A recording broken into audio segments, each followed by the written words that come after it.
Today we are going to discuss the applications of the galvanic cells and the metal corrosion and how can we protect these metals from corrosion and give them some shiny appearance and higher value.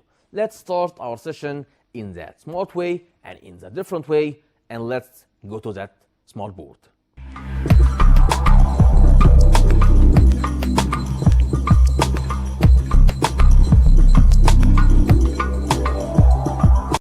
Today we are going to continue chapter 4 and continue our discussion for the applications of the galvanic cells. The application of the galvanic cell, which are better, is we can classify into the primary cell and the secondary cell, and we will discuss today also the corrosion of some metals. Okay. The galvanic cell application can be classified into the primary cells and the secondary cells. The primary cells are the galvanic cell which can be used for one time only because their electrode reactions cannot be reversed.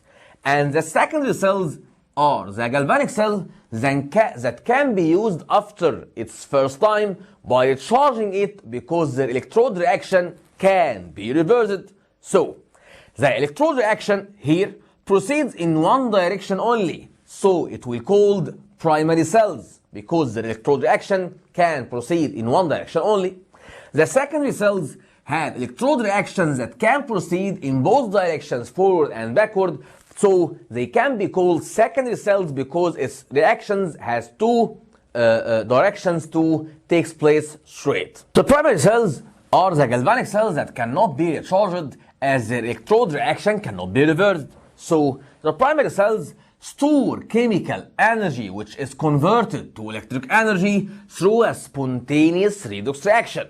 And these cells release a constant potential of for certain time till the anode is consumed and the cathode positive ion concentration decrease much, and after that the electric current will be stopped and the galvanic cell will be ended. Okay.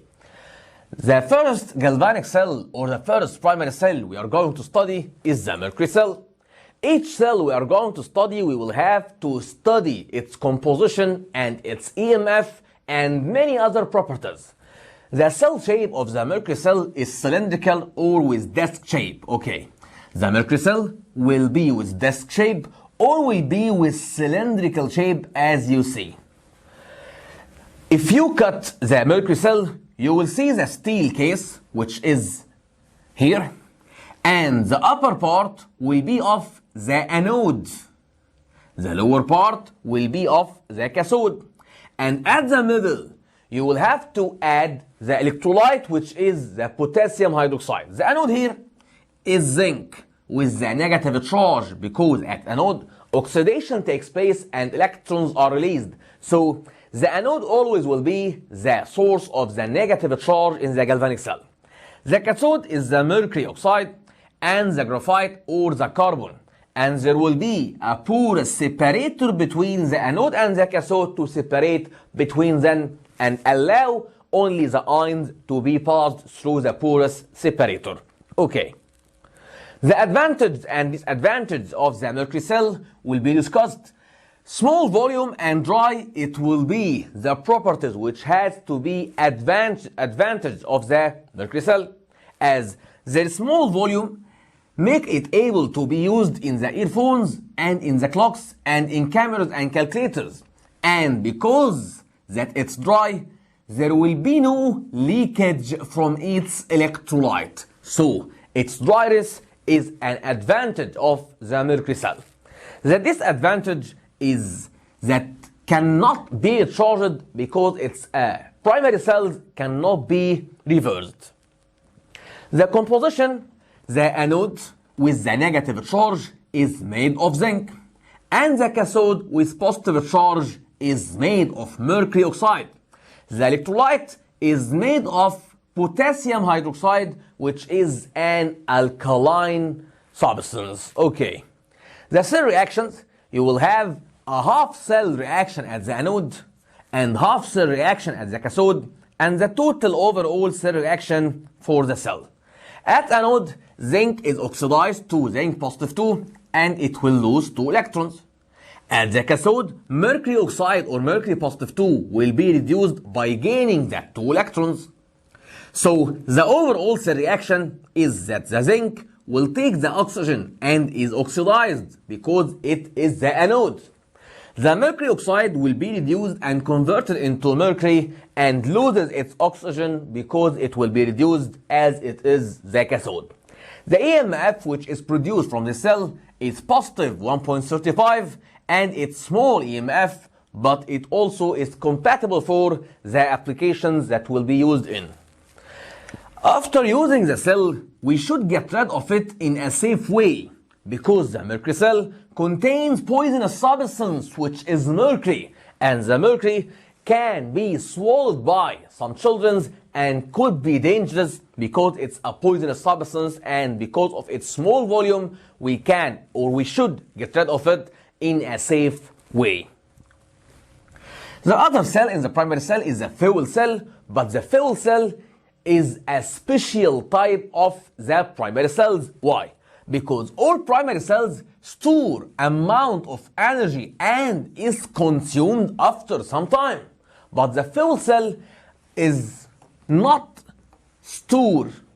isn't store any amount of energy, but it's used by continuous supply of fuel, which is hydrogen and oxygen.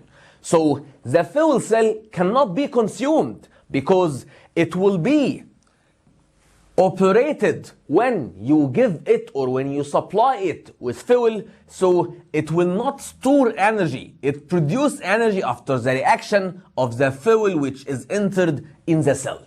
So it is a special type of the primary cell. But why couldn't we put it with the secondary cells?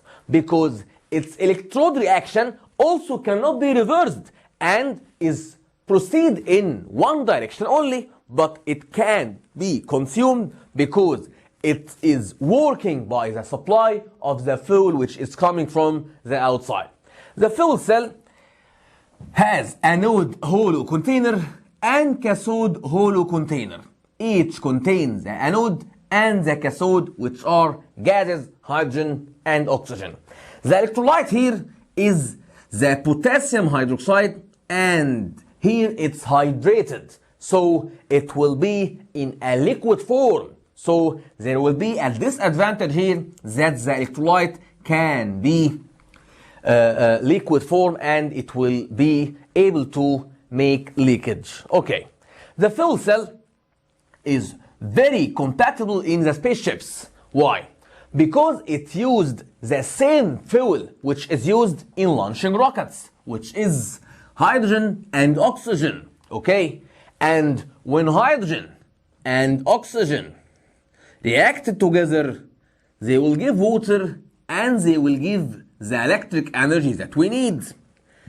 That water can be condensed and used as drinking water for astronauts. So the fuel cell is really important for the spaceships because it used the same fuel in launching rockets, and it gives us water can be used as drinking water for astronauts. Okay, the composition, as we said before, it is made from two pools, hydrogen and oxygen. One of them act as anode and one of them act as cathode, and each of them is in a hollow container. The electrolyte will be hydrated potassium hydroxide. As you see, the hydrated potassium hydroxide will be in a liquid form. Okay, the cell reactions: at anode you have to be oxidized, and at cathode you have to be reduced. So here you will lose electrons and here you will gain the same number of electrons you have lost before. When you add the two equations together, you will give the total cell reaction which we have studied before. Okay, here is some point you have to know. The standard hydrogen electrode that we have discussed in the last session has oxidation potential which is 0. But here the oxidation potential of hydrogen will be 0.83. And there, because that is not the standard hydrogen electrode, there will not be 1 atmospheric pressure for the hydrogen gas, and there will not be 1 molar concentration of the acid which the hydrogen was dipped in. But here, the properties makes us to change the standard properties that we had before. So the electrode potential will not be 0, it will be 0.83. Okay, if I asked you about the hydrogen here, and I asked you about the reduction potential, not the oxidation potential, what will you say? The same value, but with opposite sign, which is negative 0.83. Okay, let's repeat the question, but on the oxygen. The oxygen here have reduction potential 0.4. So, if I asked you about the oxidation potential of the oxygen here, the same value, but with opposite sign. Okay, and if you have the oxidation potential of the anode and the reduction potential of the cathode, and you need to calculate the EMF, what will you do? I will summarize the anode oxidation potential and the cathode oxidation potential and add them together to give positive 1.23 volt. Okay, the fuel cell, as we said before, is not consumed like other galvanic cells because it continuously supplied by fuel, so it will continue its work. The fuel cell doesn't store amount of energy like other galvanic cells because it works with the continuous supply of fuel, so you will have to remove the products to continue your use to the fuel cell. Let's start talking about the secondary cells, which are galvanic cells that can be recharged as their electrode reactions can be reversed. As the secondary cells can be recharged by connecting it to external source of electricity and reversing the direction, and the external source should be of a slightly higher potential. It consists of 6 cells and each cell producing 2 volt. So the total volt can be produced from the car battery is 12 volt. And make sure that it's possible to manufacture larger batteries to give more than 6 cells and more than 12 volt. Okay, what is the advantage and disadvantage of the lead accumulator? The lead accumulator produce high EMF and can be recharged as it's a secondary cells and their electrode reaction can be reversed. The disadvantage here, it's large volume and that it contains liquid electrolyte which can be leaked. As we are said before, the liquid electrolyte can be a disadvantage for the leakage of the liquid electrolyte. The composition.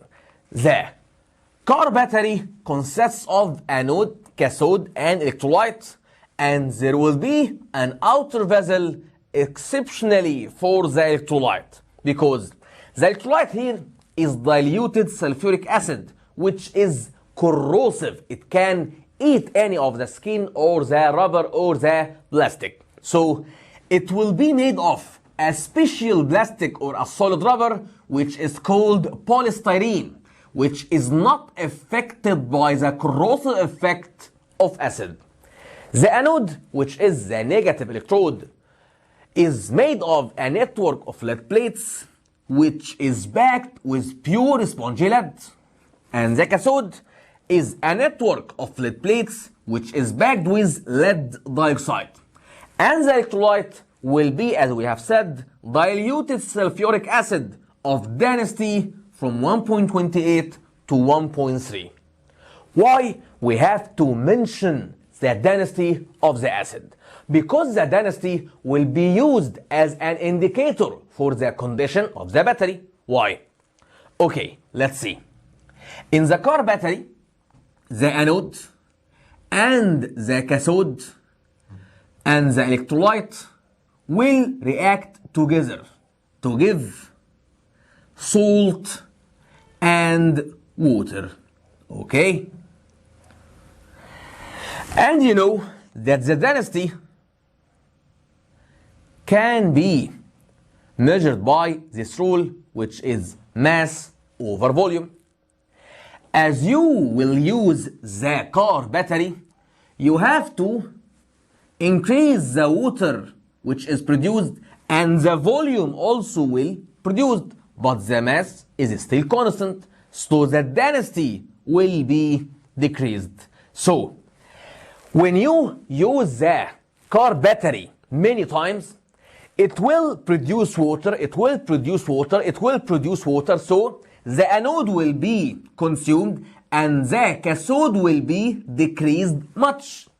And how could I know that the anode is consumed? I couldn't know except by measuring the density of the acid, because if you make this reaction many times and water is produced for large quantity, the volume is increased and the density of the acid will be decreased. So you will have to use a hydrometer to measure the density of the acid, to measure the condition of the battery, and know that the battery need recharging or not.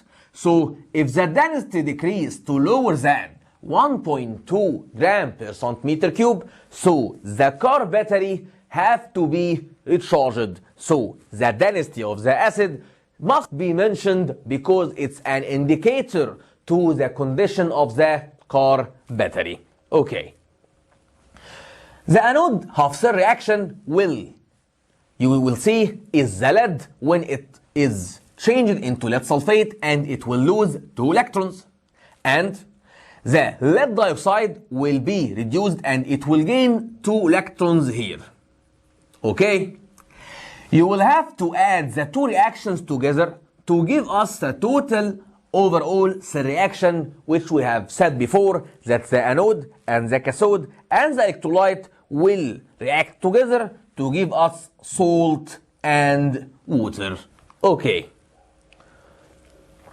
The EMF of the car battery can be measured by the oxidation potential of the anode plus the reduction potential of the cathode. It will give us 2.05, or approximately we can say it produces 2 volt for each cell.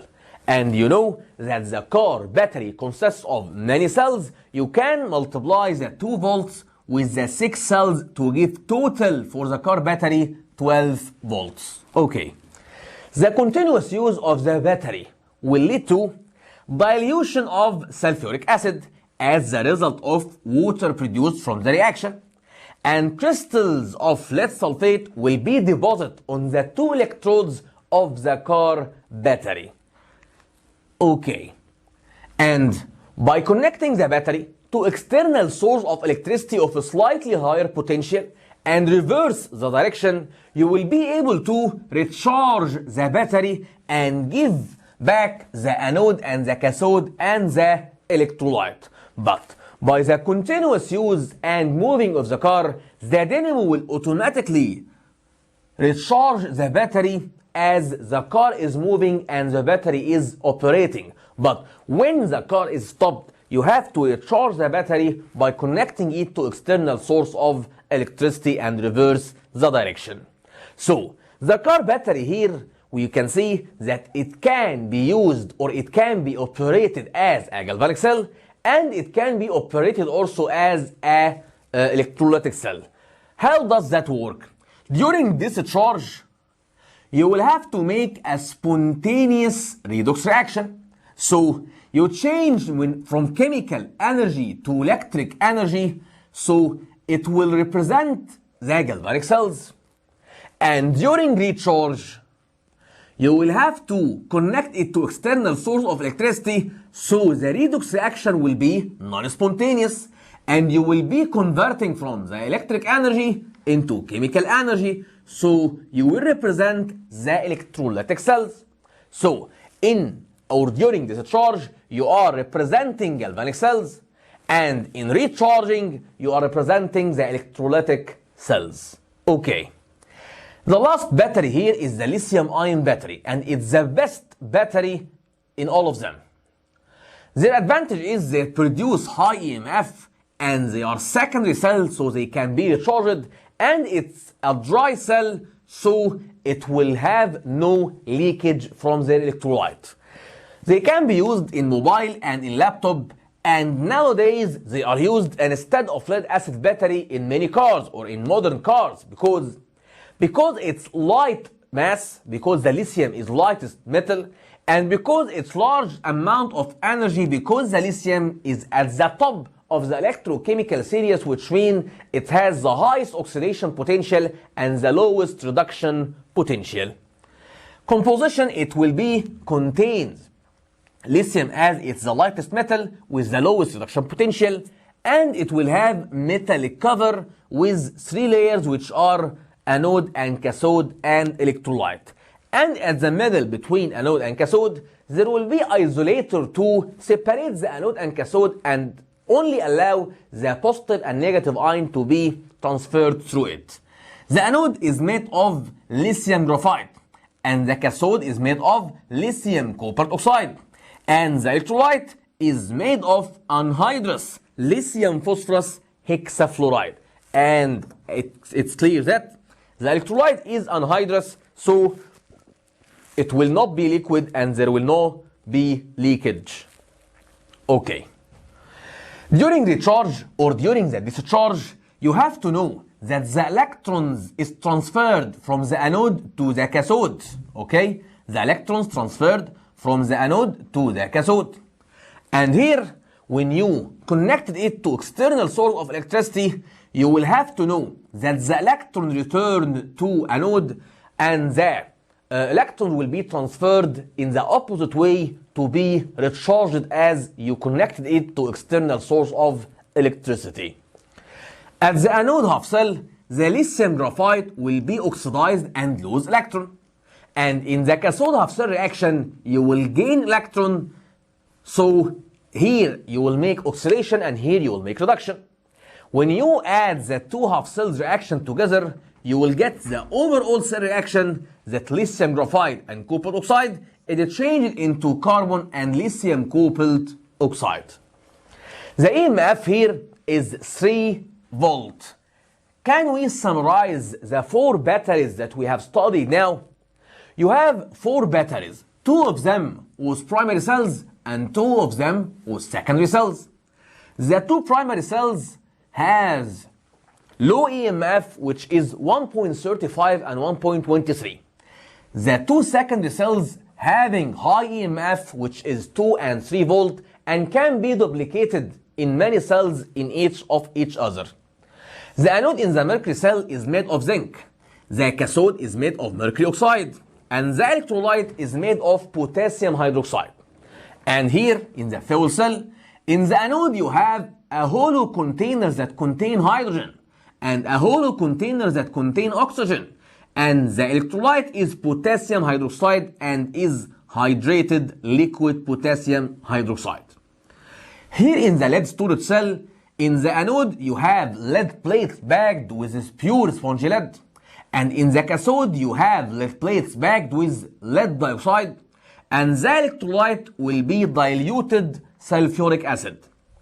Here in the lithium ion battery, the anode is lithium graphite, the cathode is cobalt oxide or lithium cobalt oxide, and the electrolyte is anhydrous lithium phosphorus hexafluoride. Anhydrous because it's dry. And the other one will be the cell reactions, anode half cell, cathode half cell, and the overall cell reactions. And now we're going to talk about the corrosion of metal and its relation with the galvanic cells. Before we are going to talk about the corrosion of metals, we have to know why we are going to study the metal corrosion. Because the corrosion of metals cause heavy economical loss each year. Because more than quarter of the produced iron in the year is corroded. And what is the bad in the corrosion? The corrosion make deterioration in metallic characters. You know that the metal has shiny appearance and the metal is a good conductor of electricity and the metal has hardness and has a good strength. When the metal is corroded or when the metal is rusted, it will lose all its good properties. It will lose its shiny appearance, it will lose its electric conductivity, and it will lose its strength and its hardness. So we will have to study the corrosion of metals and know how can we protect the metal from corrosion. Rusting is the chemical corrosion of the metal by the environmental effect. The pure metal is hard to be corroded because the pure metal will be as itself will not make a reaction with other thing. But the industrial metal we have used is the metal in its alloy form or will be with some impurities. When the metal is put together with another substance, they will be connected together, and the metal will have to be with the higher oxidation potential, and the other substance will be the lower oxidation potential substance. So when some water from the humidity in the air come over this, it will act as electrolyte. So you have anode and cathode and electrolyte. So you have all the composition of a galvanic cell. So the element with the higher oxidation potential will oxidize and react with oxygen, and it will be rusted and corroded. So why make the metal or the iron be corroded? Because you make the iron in a steel alloy, and the steel is composed of iron and carbon. So the iron is with a higher oxidation potential, the carbon will be with the lower oxidation potential, and when the water comes from the humidity, it will act as electrolyte. So you have anode and cathode and electrolyte. You can make local galvanic cell at this position, and the iron as this way will be oxidized and corroded.